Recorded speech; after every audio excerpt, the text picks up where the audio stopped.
Again, thank you everyone for joining today's webinar. Just to let you all know, this call is going to be recorded, and there are already some additional video resources that are available on these SBA programs in the Airbnb Resource Center. My name is Tracy Robinson, and I'm a Regional Policy Associate on the Airbnb Public Policy team.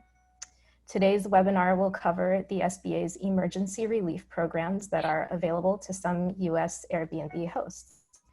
As you may know, there are other relief options available that some US hosts might qualify for, including pandemic unemployment assistance and various state and local programs. However, in this webinar, we will be speaking specifically about the SBA Paycheck Protection Program, or PPP, and the Economic Injury Disaster Loan, or EIDL program only. We will not be covering unemployment assistance efforts by the Department of Labor or any of Airbnb's own efforts and policies related to the COVID-19 response. Just a quick note on format, there will be a short presentation followed by questions and answers. So thank you to everyone who submitted a question in advance. This webinar is meant to provide an overview of SBA's programs. We encourage you to contact a local lawyer or a tax professional for more detailed information and if you have any questions.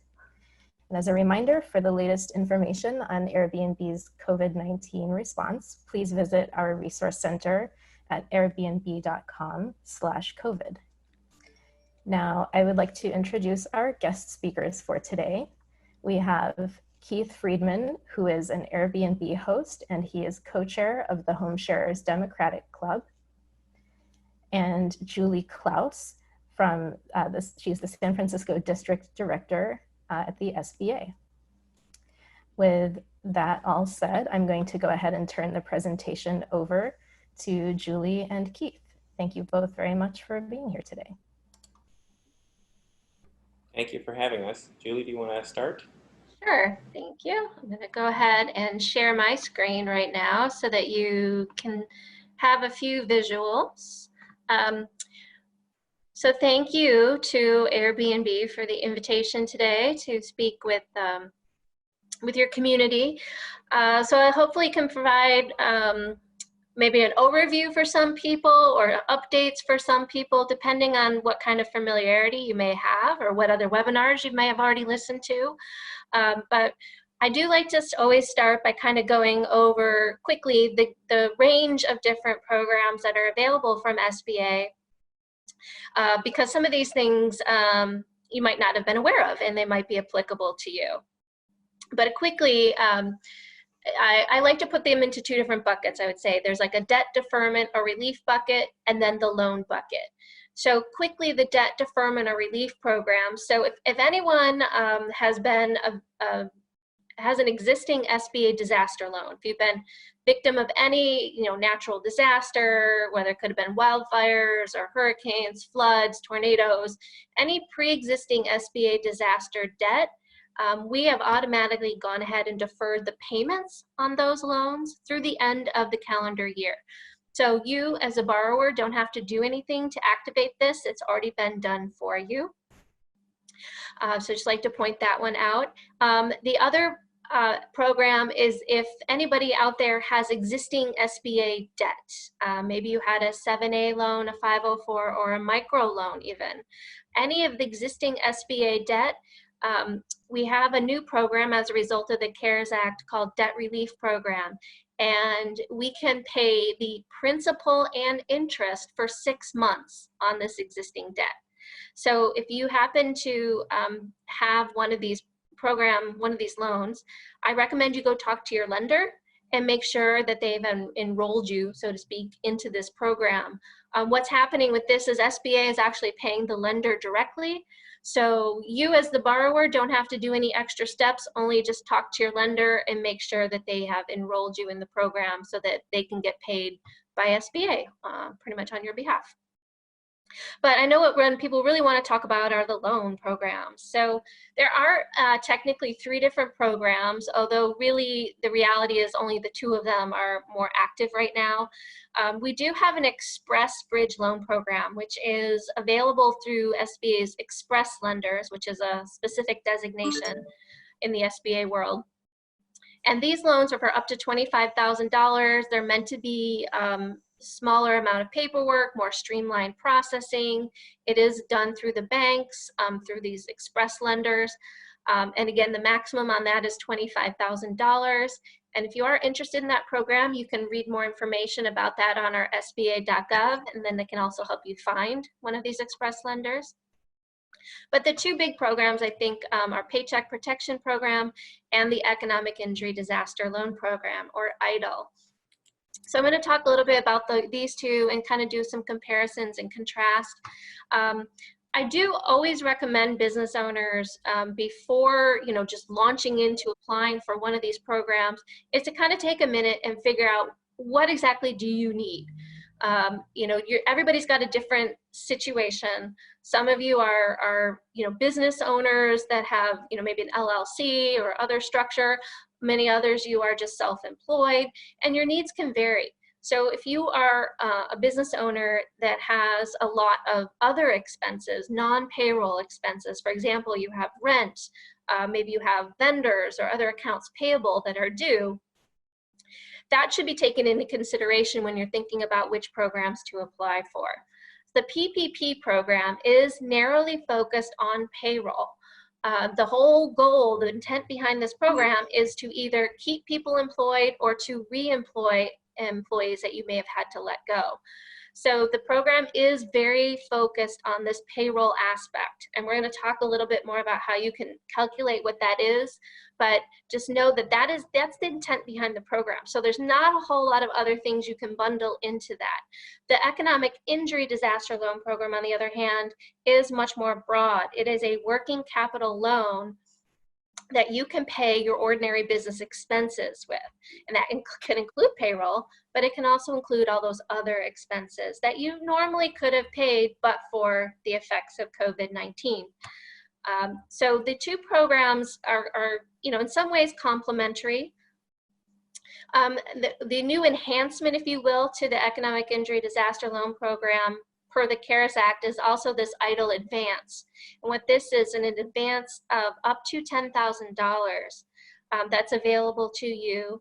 And it is a forgivable loan as well. So that piece of it, this up to $10,000 component of the EIDL program is also a forgivable loan. It is being calculated as $1,000 per employee. And if you are self-employed, you are considered an employee for this purpose, so you would count as 1 at least and get $1,000. I'm going to move on to next slide to show some comparisons and contrast of the 3 programs. So the PPP program is a forgivable loan, assuming the loan proceeds are used as they're intended. In this case, it is for the payroll costs. If you use at least 75% of the loan proceeds to cover payroll costs, and no more than 25% of the loan proceeds to cover mortgage interest, rent, or utilities, your loan may be forgiven. This program allows for loans up to $10,000. And if any portion of your loan is not forgiven, it'll be rolled into a regular term loan. And right now it's going to be a 1% interest rate with a 2-year term, and you can defer payments for 6 months on this loan. In this particular program, payroll costs is more broadly defined than you might think. It is not just wages or salary earnings. It can also include any benefits. So if you are someone who hires anyone and you pay them health insurance premiums, for example, or you have any sort of retirement program, then you can also use those, bundle those costs into your overall payroll cost calculation. To compare with the EIDL program, again, to cover working capital loan to cover a wide range of business needs. It's a maximum of a $2 million loan, and for small businesses, the interest rate is 3.75%, and it carries a term of 30 years on this loan, and we also can defer payments, initial payments on this loan for 12 months. The EIDL advance, I put it up here. It's not really a loan per se, but because you don't have to pay this back, it is totally forgiven. It is up to $10,000, and again, it's $1,000 per employee is the calculation. So a lot of questions that we've been getting is like, how do I calculate how much I could be eligible for under the PPP loan? There's lots of different business scenarios and business structures. So over the weekend, there actually was a new guidance document that was posted on the website. It's on SBA.gov and it's on Treasury.gov. And it kind of walks through many of the scenarios to show you more of a step-by-step how to do your calculation. This is just one example I wanted to show you.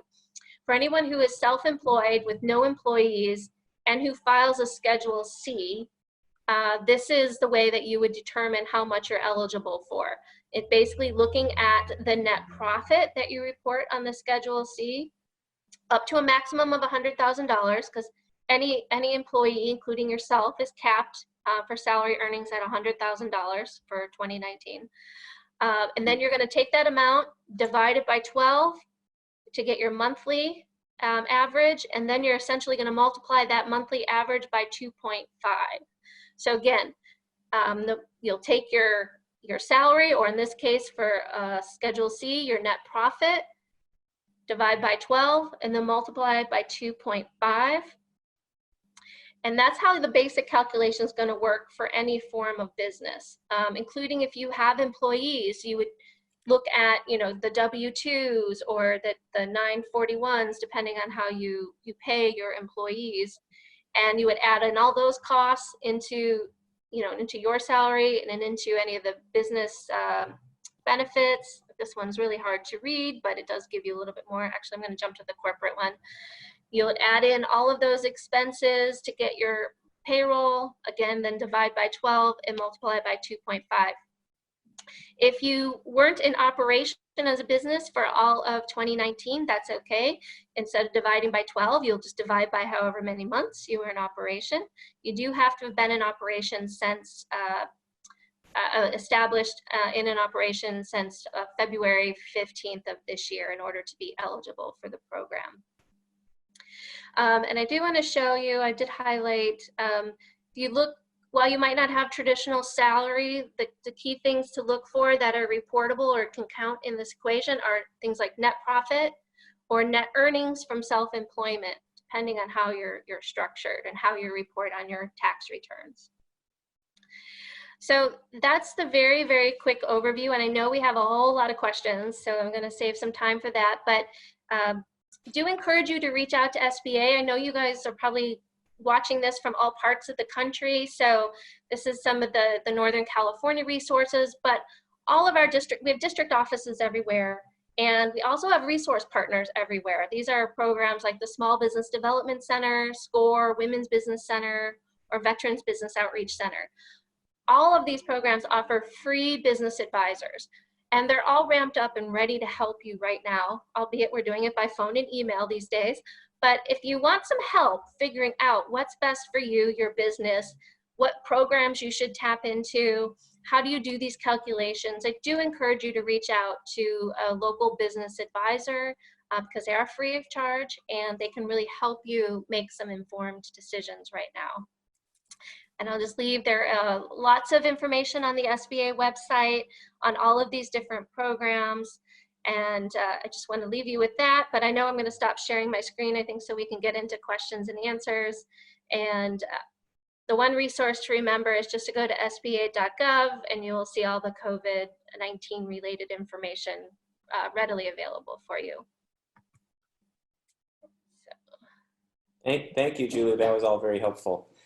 My name's Keith Friedman. I'm the co-chair of the San Francisco Home Sharers Democratic Club. There's our URL. So there's some other information there. We're the local political lobby, effectively the political lobbying agency for organization for hosts in San Francisco. So we're fighting the good fight alongside Airbnb with their help often. So we have some questions from that Airbnb has compiled from their survey that they sent out. So I'll ask them. And I think, Julie, you'll be able to answer most of these, I think. One of the primary questions that has come up is around Schedule C versus Schedule E income. And in the slides that you presented, they mention Schedule C, but there's no mention of Schedule E. What do hosts that report under Schedule E do? Right, so this is a common question, and the SBA guidance that's out there already, if you've read through it, you will notice it's silent on Schedule E. It talks about Schedule C and some others. It uses those as an example. So the guidance doesn't actively include Schedule E, but it doesn't disclude it either, if that a word. It does. So it's silent on the issue. So here's my recommendation.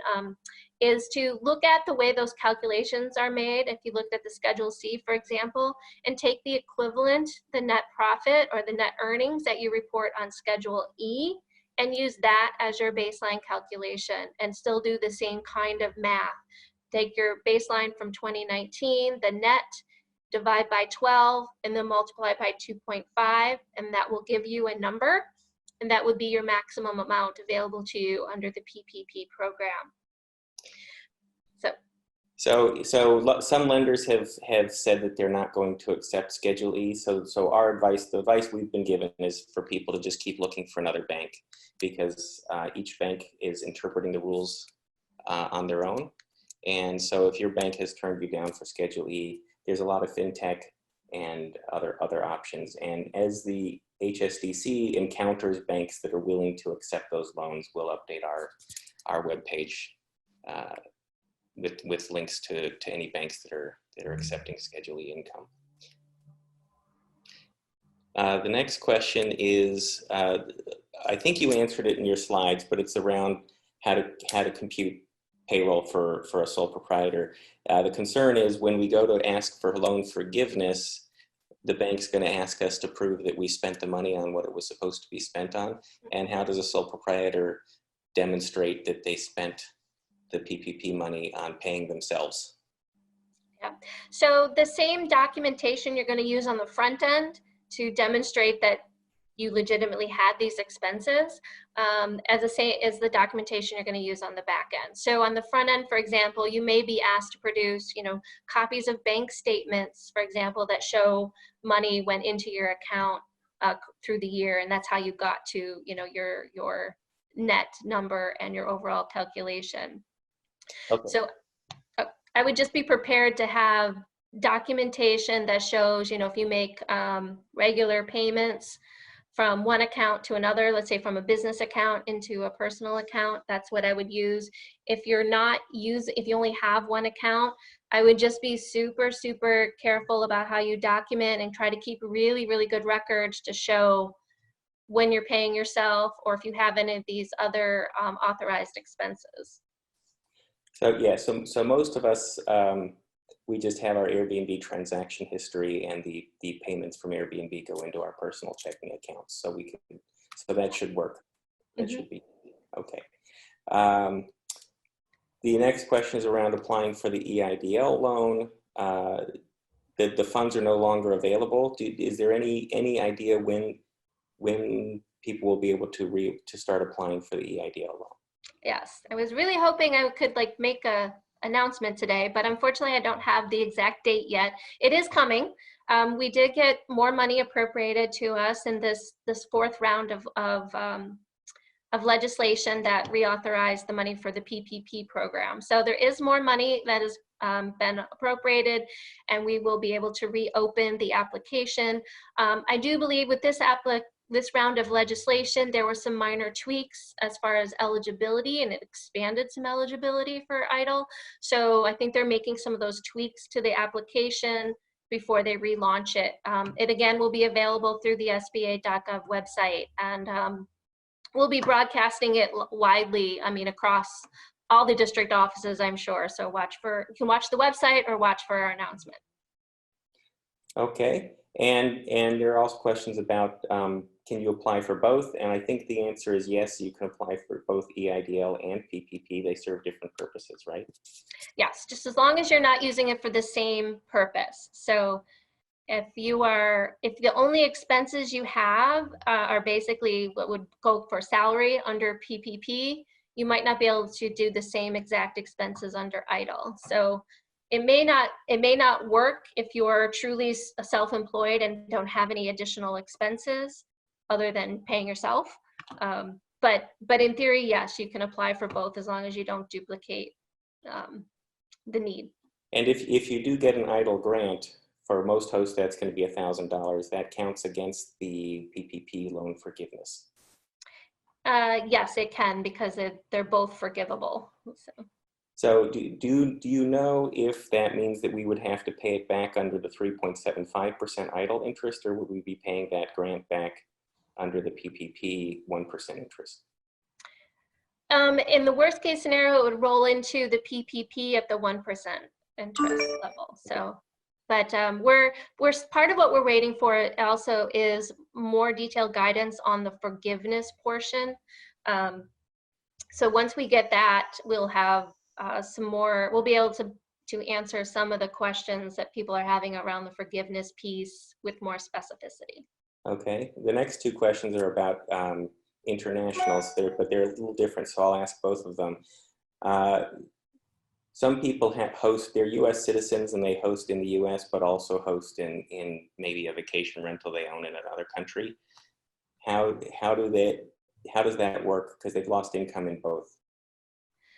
So for PPP, it's definitely for US citizens. So as long as you're still residing in the United States and are a US citizen, you should be able to, assuming you file the one tax return that includes that foreign income, you should be able to include that in your overall calculation. If for some reason you aren't including that on your US tax return, it's going to get a little more difficult to make those calculations. But I would talk to your lender in that situation and see how they want you to record it. Okay, and another question is from someone, foreign hosts. If you live in a foreign country but you host in U.S. property, is it the same as, is it based on your U.S. tax return? Yes, and the thing for PPP to remember is if you're not residing in the U.S., you might not be eligible because it's to pay U.S. citizens here, because it's meant to help them and to keep people off of unemployment here in the United States. Is that also true of the EIDL loan? If it's got a U.S. operation, I would go ahead and submit an EIDL application and see how they're going to treat that, because if you have U.S. expenses and you file a U.S. tax return, I think there might be some piece of that you could get put into the working capital loan for EIDL. So I would go ahead and apply. Okay, and the next question, it's around lost revenue. So neither of these are intended to replace lost revenue, right? So net income is our payroll, but so we're able to replace our payroll with the PPP loan, but not the total losses from our business being disrupted. Is that correct? Correct. Yeah, it's. Are you aware of any resources that the SBA might have that can help hosts in that situation? To recover losses? No, there's no program that I'm aware of that's tied to losses. It's tied to helping businesses stay in operation when you're in the EIDL program, looking at expenses, or obviously PPP is just looking at payroll. Okay, and do you know why they made a decision to lower the, to change the grant from a flat $10,000 to $1,000 per employee? Yes, EIDL loan, the proceeds can be used much more widely, but I don't know why that was the decision. So I have to talk to one of the policymakers in DC. Okay, write your congressperson. Okay. Some people applied for the EIDL loans when they first came up. I think I can answer this question. They applied for the EIDL loans when they first became available, before the grants were available. And in my case, I have two businesses. So I have my personal hosting business, which is a sole proprietor, and I have Hostwell, which has employees. And we both applied for the EIDL loans initially, and I got an email at some point in time saying to reapply under the new form, which is not currently available, but as soon as it's available, the new form has the request for the EIDL advance grant. So when you go through that process, have your checking account number ready and for the direct deposit information. In my case, it took about 3 weeks, but then the grant money just magically appeared in my bank account. Then I got an email from the SBA to go online and fill out the loan contract. And then about a week later, the remaining proceeds from the EIDL loan came in. So I think that's what people should do. And just so for my personal one, the $1,000 showed up in my bank account, and around the same time. But it took about 3 weeks. And I think, Julie, the time frame on the EIDL grants has been sped up since this program started. Correct? It's starting to flow a lot faster now. I'm not sure, what timeline to give people. I know people keep asking. I'd say give it a couple weeks still, but it is flowing faster now. Then that's for the advance piece. The regular loan is a loan, and because of the high demand and high volume, it is taking several weeks, so it's taking longer. The quick rule of thumb I always tell people is if you applied and you were early and you had a loan number that started with a 2, you applied before the EIDL Advance program existed or was available.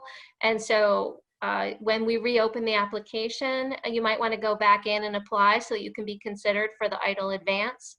If you had a loan number that started with a 3, you applied for both already, assuming you checked the box on the application that said you wanted to be considered for EIDL Advance. Okay, and there was a question about sole proprietors. So in my case, with my personal hosting Schedule C business, when I applied for the EIDL Advance or the EIDL loan, I used my name. The name on my tax return is what I used as my business name. So I think that's what sole proprietors should do.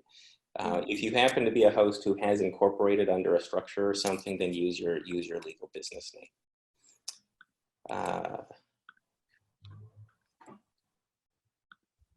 Proof of income. So for people who haven't filed their 2019 tax returns yet, because the date was extended, so they may not have a current Schedule C. Airbnb provides a transaction history.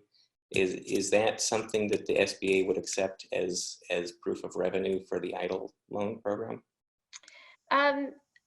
Well, what you're going to do is when you apply for EIDL, you're going to answer the questions that are on the actual application. At that point in time, you don't need to actually upload any additional documentation. So just answer the questions, and if you want to base your income on the Airbnb transaction reports, because that's how you would file, it's what you would use when you do your taxes, I would go ahead and use those figures. I do recommend that even if you don't file your 2019 taxes just yet, I would go ahead and try to do at least a draft version to have that information readily available. They may come back to you when the loan analyst gets to your application. If they have questions, they may contact you directly. And if you have that 2019, even if it's just in a draft version, that'll be really helpful.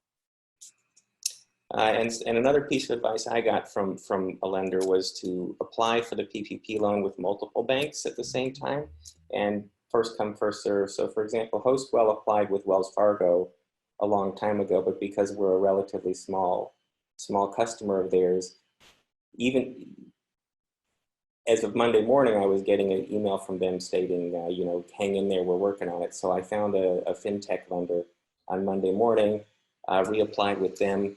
Monday evening, I signed the contract, and the money arrived in Hostwell's bank account on Wednesday morning. So I'm ready to get my employees back to work. So I would say we should treat this like we do a lot of other things in our businesses. Don't put all your eggs in one basket, and the first one who comes to your aid reaps the benefits. On that note, just for people who are curious, we're paying, the non-forgivable portion of the PPP loan, we have 2 years to pay it at 1%.